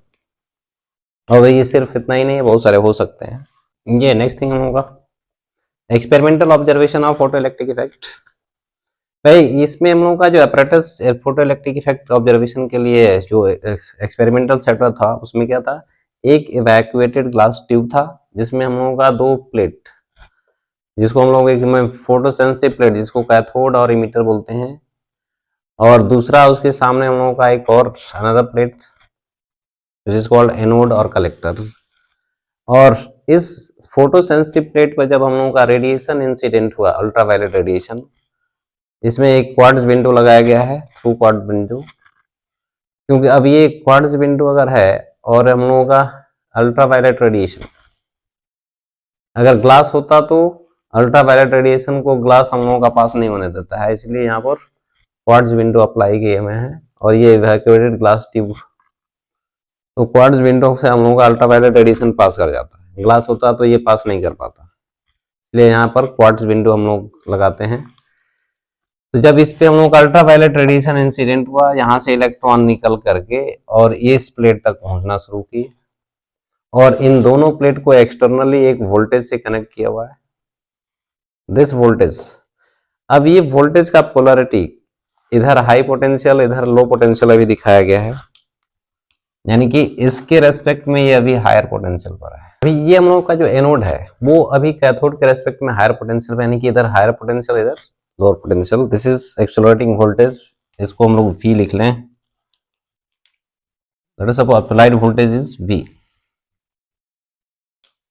अब इसमें हम लोगों का ये अप्लाइड, इसको इस केस में हम लोग इसको एक्सेलरेटिंग वोल्टेज क्यों बोल रहे हैं, क्योंकि जैसे ही हम लोग ये पोटेंशियल डिफरेंस यहाँ पर अप्लाई करेंगे, हायर पोटेंशियल ये लोअर पोटेंशियल है, तो इसके क्रॉस में यहाँ पर एक इलेक्ट्रिक फील्ड क्रिएट होगा राइट से लेफ्ट की तरफ, और इस इलेक्ट्रिक फील्ड में जब ये इलेक्ट्रॉन आएंगे तो इन पे फोर्स इस डायरेक्शन में लगना शुरू हो जाएगा, फील्ड के अपोजिट। इसलिए इधर से जो इलेक्ट्रॉन निकल रहे थे उनको अभी एक्सेलरेट कराने का काम करता है, इसीलिए इसको हम लोग एक्सेलरेटिंग वोल्टेज बोलते हैं। इसी में अगर पोलैरिटी रिवर्स कर दिया जाए, ये लोअर पोटेंशियल हो जाए ये हायर पोटेंशियल, तो फील्ड का डायरेक्शन इधर हो जाएगा और ये हम लोगों का इलेक्ट्रिक फील्ड का फोर्स अब इधर लगने लगेगा। तो जो इलेक्ट्रॉन इधर से इधर निकल के जाना चाहेगा उसको अब ये फोर्स हम लोगों का रोक रहा होगा जाने से इधर। मान लेते हैं पोटेंशियल का वैल्यू 0 होता, तो यहाँ पर कुछ इलेक्ट्रॉन होंगे जो अपनी काइनेटिक एनर्जी की वजह से यहाँ पहुंच सकते हैं, क्योंकि उनके पास कुछ काइनेटिक एनर्जी होगा। तो कुछ अपने काइनेटिक एनर्जी की वजह से जब यहाँ पहुंचेगा तो उस केस में हम लोग कहते हैं कि there will be transfer of electron between these two plates. और दोनों प्लेट के बीच में अगर ट्रांसफर ऑफ इलेक्ट्रॉन होगा और ये दोनों एक्सटर्नली कनेक्टेड है, तो उस केस में हम लोग कहते हैं कि एक्सटर्नल सर्किट में हम लोगों का एक करंट फ्लो करेगा, and this current is called photo current. क्यों? क्योंकि ये फोटो इलेक्ट्रॉन की वजह से हम लोगों का करंट इस एक्सटर्नल सर्किट में आ रहा है, that's why it is called photo current. जितना हम लोगों का इलेक्ट्रॉन का ट्रांसफर यहाँ से यहाँ पर सेकेंड ज्यादा होगा, क्योंकि हम लोगों का करंट का वैल्यू क्या है, rate of flow of charge, मतलब इधर से इधर हम लोगों का फ्लो ऑफ चार्ज पर सेकेंड कितना है वही हमको करंट देगा। तो जितना यहां से यहां का फ्लो ऑफ चार्ज बढ़ेगा वही करंट का वैल्यू बढ़ेगा। फोटो करंट का वैल्यू कितना है? This photo current can be written as charge transferred per second. और यहां चार्ज ट्रांसफर किसकी वजह से हो रहा है? इलेक्ट्रॉन की वजह से। तो अगर हम कहेंगे कि एक इलेक्ट्रॉन एक सेकेंड में अगर ट्रांसफर होता है तो हम लोगों का ई चार्ज पास हुआ, दैट मीन्स करंट का वैल्यू ई हो गया। एक सेकेंड में अगर 2 इलेक्ट्रॉन पास होगा तो 2e चार्ज पास हुआ, ट्रांसफर हुआ एक सेकेंड में, तो करंट का वैल्यू 2e हो जाएगा। इसी तरह से अगर कहेंगे एक सेकेंड में n इलेक्ट्रॉन ट्रांसफर अगर हो रहा है तो उस केस में हम लोग कहेंगे कि करंट चार्ज कितना ट्रांसफर हो गया एक सेकेंड में? n इंटू ई। एक सेकेंड में जितना चार्ज ट्रांसफर हुआ वही हम लोगों का ये करंट का वैल्यू होगा। तो this current can be written as n into E, where this n is number of electrons transferred per second।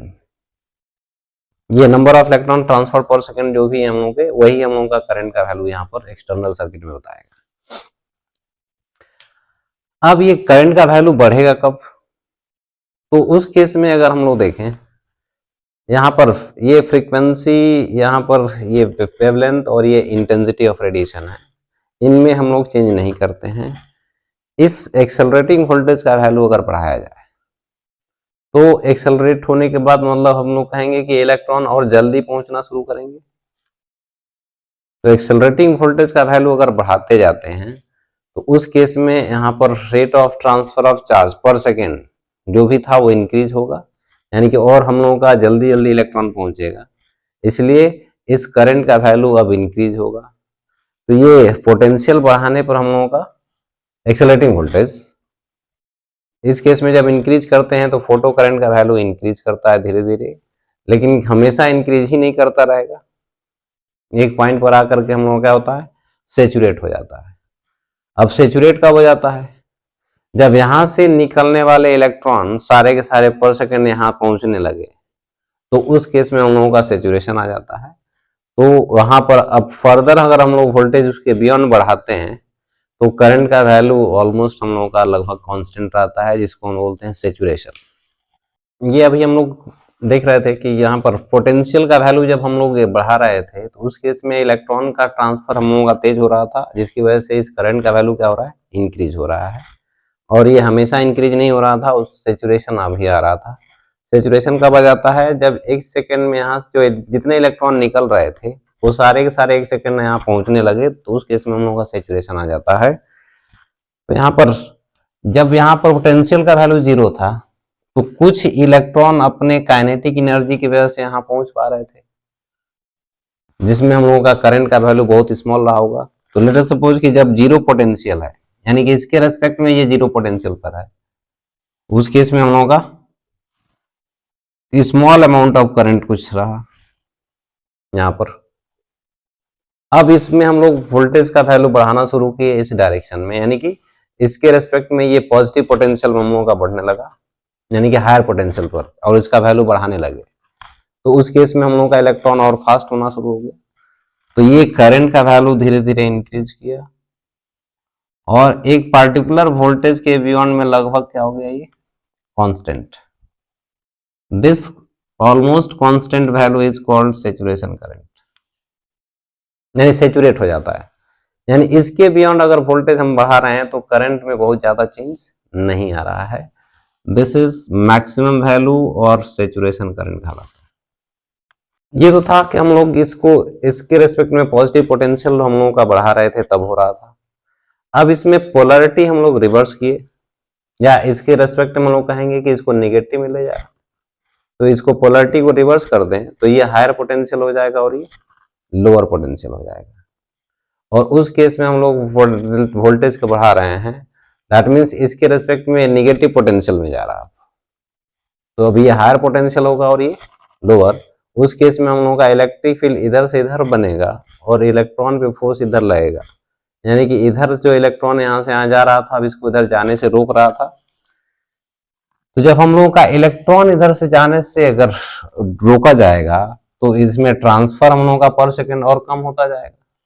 तो उस केस में हम लोग कहेंगे कि करंट अब ये निगेटिव में जब बढ़ा रहे हैं तो करंट का वैल्यू धीरे धीरे डिक्रीज कर रहा है, और एक पार्टिकुलर पोटेंशियल ऐसा आएगा जहां पर ये निगेटिव वैल्यू जाने पर फोटो करंट का वैल्यू क्या हो गया, 0।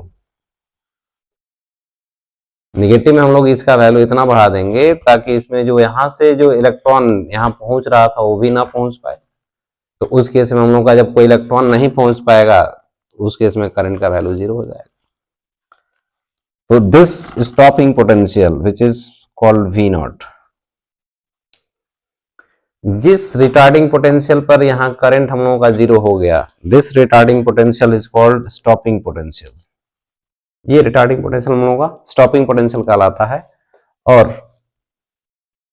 ये जो भी हम लोग ग्राफ बनाए हैं इसमें सिर्फ वोल्टेज का वैल्यू हम लोग चेंज किए, इसमें कोई चेंज नहीं किया, यानी कि given frequency, given level length और इंटेंसिटी। तो this graph is for given frequency and intensity. ये जो ग्राफ हम लोग बनाए हैं गिवन फ्रीक्वेंसी और गिवन इंटेंसिटी के लिए।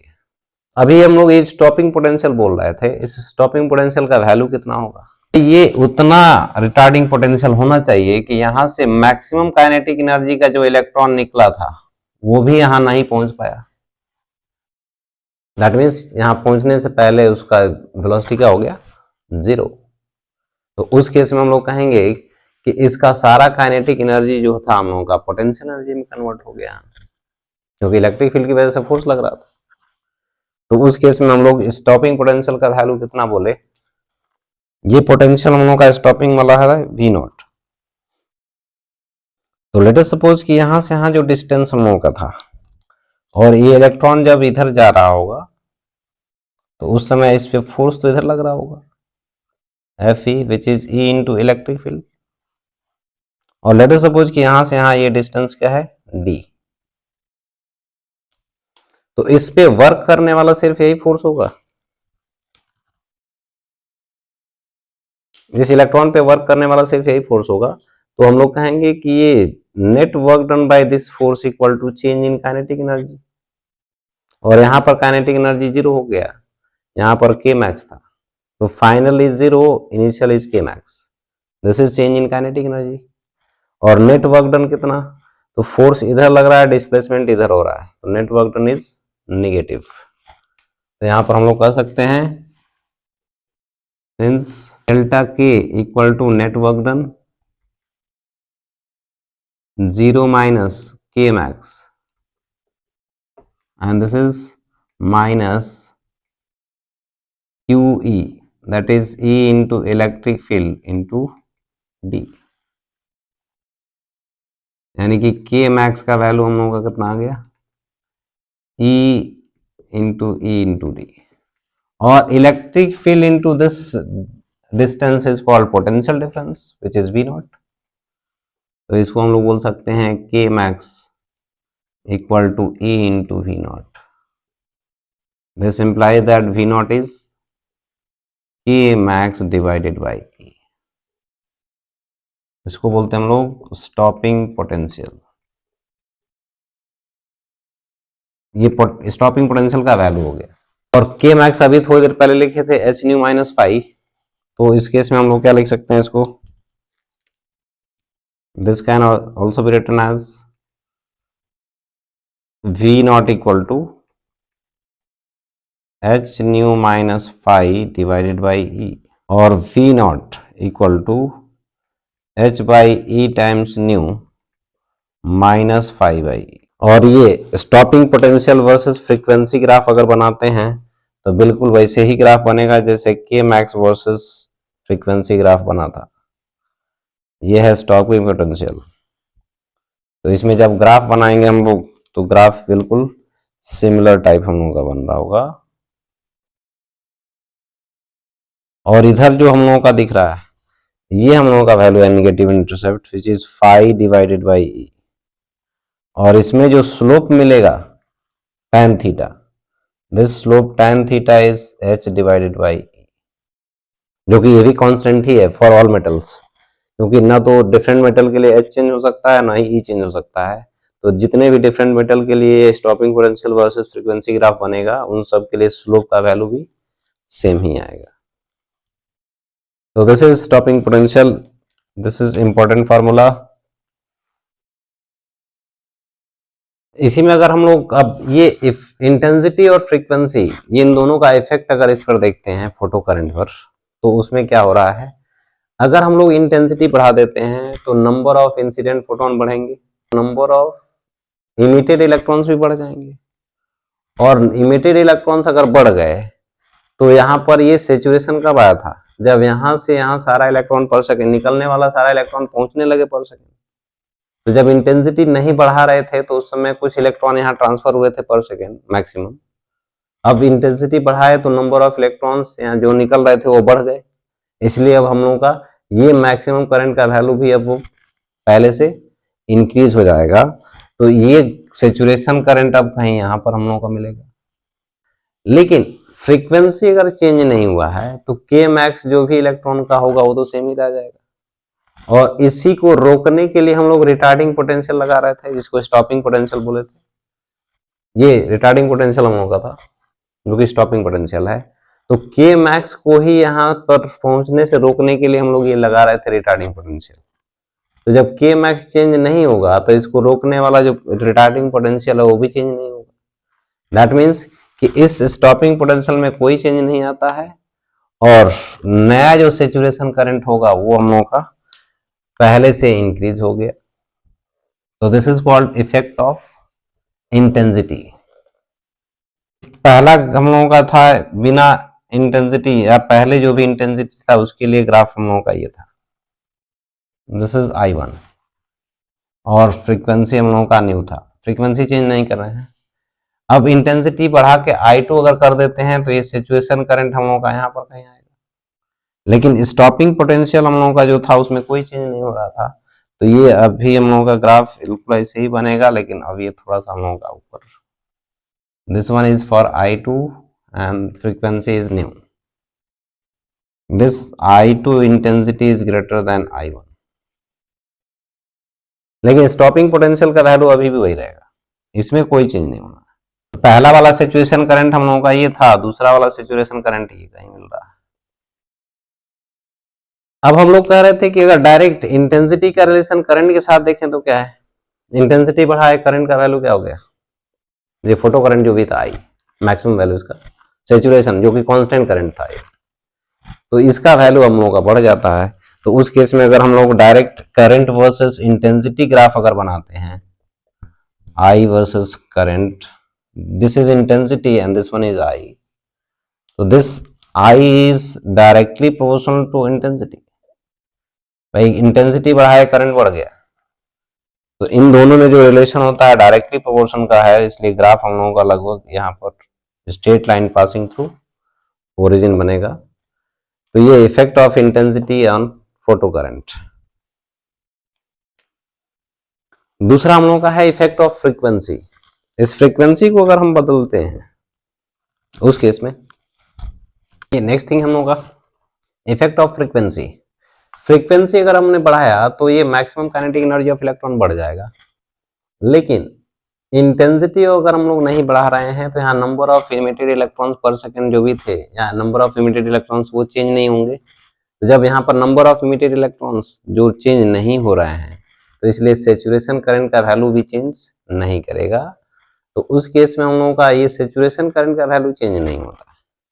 लेकिन फ्रीक्वेंसी बढ़ाए तो हम लोग के मैक्स बढ़ गया, और के मैक्स अगर बढ़ेगा तो उस इलेक्ट्रॉन को रोकने के लिए और ज्यादा हायर रिटार्डिंग पोटेंशियल चाहिए, यानी कि पहले वाला जो रिटार्डिंग पोटेंशियल था उससे और ज्यादा रिटार्डिंग पोटेंशियल चाहिए, तब हम लोगों का ये यहाँ से जाकर रुकेगा। तो उस केस में हम लोग कहते हैं कि जो सेचुरेशन करंट था वो एज इट इज रहता है, और रिटार्डिंग पोटेंशियल या स्टॉपिंग पोटेंशियल जिसको बोल रहे थे, स्टॉपिंग पोटेंशियल का वैल्यू हम लोगों का और इंक्रीज कर गया। तो इधर जितना जा रहे हैं हम लोग स्टॉपिंग पोटेंशियल इंक्रीज ही कर रहे हैं। तो फ्रीक्वेंसी हम लोगों का ये जो था दूसरा फ्रीक्वेंसी, और ये पहला वाला जिसमें दूसरा फ्रीक्वेंसी हायर है पहले वाले से, तो उस केस में स्टॉपिंग पोटेंशियल का वैल्यू भी पहले से इंक्रीज कर गया है, दिस इज 0। तो this is called effect of frequency on stopping potential. ये स्टॉपिंग पोटेंशियल ही इफेक्ट होता है, बाकी इसमें हम लोगों का सैचुरेशन करंट जो भी था वो चेंज नहीं होता है, ये सिर्फ चेंज होता है इंटेंसिटी चेंज होने से।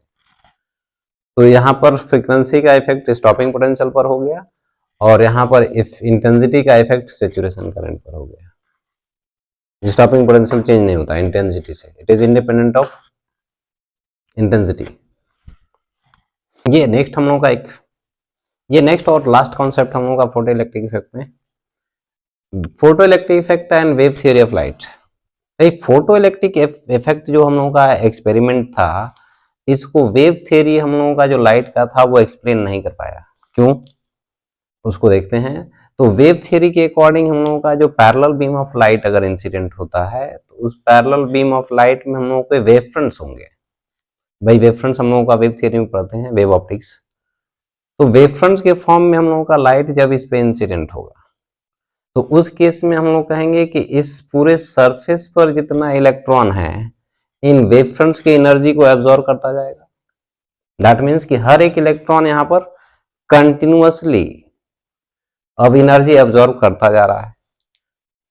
अब पिछला अब हम लोग जो फोटो इलेक्ट्रिक इफेक्ट एक्सपेरिमेंट था उसमें क्या था, आइंस्टाइन थ्योरी, डिस्क्रीट वे में एनर्जी एब्जॉर्ब का, यानी कि एक फोटोन का टोटल एनर्जी एक ही इलेक्ट्रॉन ले रहा था। यहाँ पर वैसा नहीं है, एक वेव फ्रंट का जो एनर्जी है बहुत सारे जो भी सरफेस पे इलेक्ट्रॉन होंगे उसमें शेयर हो रहा है। इसीलिए हम लोग कह सकते हैं कि एक इलेक्ट्रॉन को निकलने के लिए मिनिमम जो एनर्जी चाहिए था work function phi, which is h nu naught or it is hc by lambda naught, इतना एनर्जी इसको एक्वायर करने में हम लोगों का काफी टाइम लग जाता है, घंटों लग जाता है। घंटों का मतलब महीनों भी हो सकता है इतना एनर्जी गेन करने में, क्योंकि वेव फ्रंट की वजह से हम लोगों का जब एनर्जी इंसिडेंट होना शुरू होगा तो उस केस में हम लोगों का एक इलेक्ट्रॉन को निकलने के लिए मिनिमम इतना एनर्जी चाहिए और इस एनर्जी को एक्वायर करने में इसको बहुत ज्यादा टाइम लग जाता है।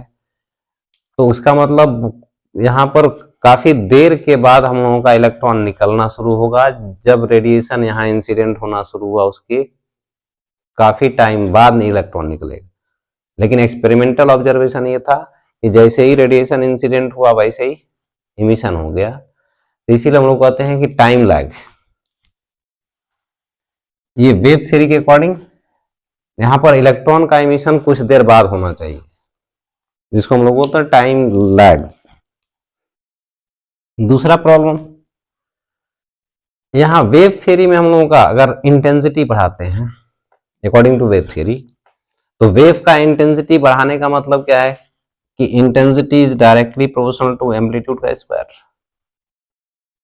और इस इलेक्ट्रोमैग्नेटिक वेव है तो इसमें हम लोगों का intensity of EM wave I का वैल्यू पढ़ते थे half epsilon naught E naught square into C. This is the intensity of EM wave. अब इसमें इंटेंसिटी बढ़ाने का मतलब इलेक्ट्रिक फील्ड का एम्पलीट्यूड या मैग्नेटिक फील्ड का एम्पलीट्यूड बढ़ा देना। और इलेक्ट्रिक फील्ड का एम्पलीट्यूड अगर बढ़ेगा तो उस केस में इलेक्ट्रिक फील्ड के वजह से यहाँ पर जो फोर्स ऑफ इंटरैक्शन जो भी होगा इसमें हम लोगों का वर्क डन ज्यादा हो गया। इस इलेक्ट्रिक फील्ड के फोर्स की वजह से वर्क डन हर एक इलेक्ट्रॉन पे ज्यादा हुआ।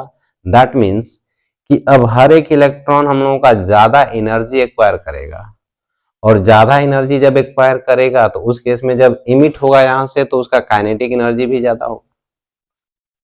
तो वेव थ्योरी के अकॉर्डिंग काइनेटिक एनर्जी बढ़ जाना चाहिए था जब इंटेंसिटी को बढ़ाया गया। लेकिन एक्सपेरिमेंटल ऑब्जर्वेशन जो अभी हम लोग पहले डिस्कस कर रहे थे उसमें क्या था, इंटेंसिटी बढ़ाने से हम लोगों का काइनेटिक एनर्जी नहीं बढ़ता है, फ्रीक्वेंसी बढ़ाने से हम लोगों का बढ़ रहा था। तो यहाँ पर वेव थ्योरी के अकॉर्डिंग इंटेंसिटी बढ़ाने से इलेक्ट्रॉन का जो काइनेटिक एनर्जी था वो बढ़ जाना चाहिए था, लेकिन एक्सपेरिमेंटल ऑब्जर्वेशन ये नहीं था, इसीलिए यहाँ पर भी फेल हो गया। This is called intensity problem. पहला टाइम का प्रॉब्लम था, दूसरा इंटेंसिटी का प्रॉब्लम हो गया। थर्ड पॉइंट है फ्रीक्वेंसी।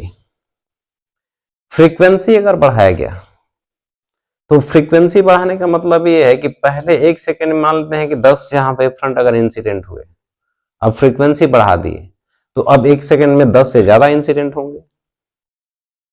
तो अब 1 सेकंड में 10 से अगर ज्यादा इंसिडेंट होते हैं तो उस केस में जो इलेक्ट्रॉन पहले मान लेते हैं 1 घंटा बाद निकल रहा था, अब जब यहाँ फ्रीक्वेंसी बढ़ा देंगे तो 1 घंटा से पहले ही उसके पास उतना एनर्जी मिल जाएगा, इसलिए 1 घंटा से पहले ही अब निकलना शुरू कर देगा। दैट मीन्स कि निकलेगा इलेक्ट्रॉन लेकिन अब थोड़ा सा और कम ही टाइम में निकलना शुरू हो जाएगा, लेकिन उसका काइनेटिक एनर्जी नहीं बढ़ना चाहिए अकॉर्डिंग टू वेव थ्योरी, बस उसका इलेक्ट्रॉन का इमिशन जो था और जल्दी हो जाएगा, लेकिन उसका काइनेटिक एनर्जी चेंज नहीं होना चाहिए अगर फ्रीक्वेंसी हम लोग इसमें बढ़ाते हैं तो अकॉर्डिंग टू वेव थ्योरी। लेकिन एक्सपेरिमेंटल ऑब्जर्वेशन में था कि फ्रीक्वेंसी हम लोग बढ़ाते हैं तो उस केस में काइनेटिक एनर्जी जो इलेक्ट्रॉन का था वो बढ़ जा रहा था, लिमिटेड इलेक्ट्रॉन का काइनेटिक एनर्जी। और फोटो इलेक्ट्रिक इफेक्ट में ये भी देखा गया कि इंटेंसिटी का वैल्यू चाहे जितना स्मॉल रहे, भाई फ्रीक्वेंसी अगर थ्रेशोल्ड से अगर ज्यादा है, चाहे इंटेंसिटी कितना हो कम हो, तो उसमें फोटो इलेक्ट्रिक इमिशन या फोटो इलेक्ट्रॉन्स का इमिशन होगा ही होगा, क्योंकि वहां फ्रीक्वेंसी हम लोगों का इंपॉर्टेंट है। इंटेंसिटी कम रहेगा मतलब नंबर ऑफ फोटॉन्स कम हो रहे हैं, इंटेंसिटी ज्यादा रहेगा इसका मतलब नंबर ऑफ फोटॉन ज्यादा गिरेंगे, लेकिन गिरेंगे चाहे इंटेंसिटी कितना भी कम रहे, वहां अगर फोटॉन्स उस एनर्जी के गिरेंगे तो इलेक्ट्रॉन का इमिशन होगा ही होगा। तो ये 3 प्रॉब्लम था, पहला टाइम का प्रॉब्लम था, दूसरा इंटेंसिटी का और तीसरा फ्रीक्वेंसी। वेव थ्योरी में फ्रीक्वेंसी बढ़ने से इसमें सिर्फ इलेक्ट्रॉन का इमिशन और जल्दी हो जाएगा, लेकिन एक्सपेरिमेंटल ऑब्जर्वेशन में क्या था, फ्रीक्वेंसी बढ़ाने से काइनेटिक एनर्जी बढ़ गया था, इसमें काइनेटिक एनर्जी नहीं बढ़ना चाहिए, ये वेव थ्योरी कहेगा। तो ये 3 मेन रीजन थे हम लोगों के वेव थ्योरी का फेलियर, इसको हम लोग बोलते हैं failure of wave theory to explain photo electric effect.